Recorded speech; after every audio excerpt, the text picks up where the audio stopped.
Drone Rusia mendadak menghantam senjata Ukraina yang hendak menyamarkan diri di Vremevsky.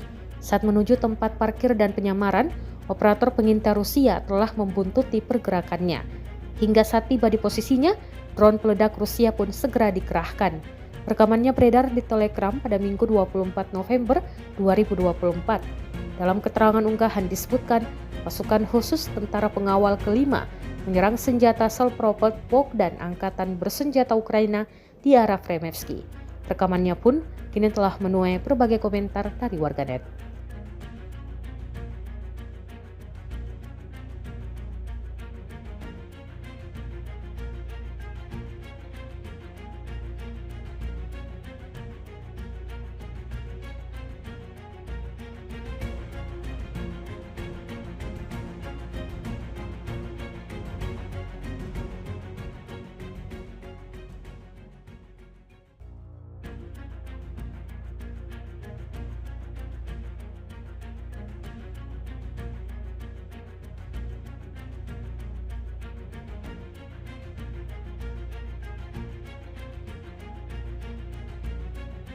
Download Tribun X sekarang, menghadirkan lokal menjadi Indonesia.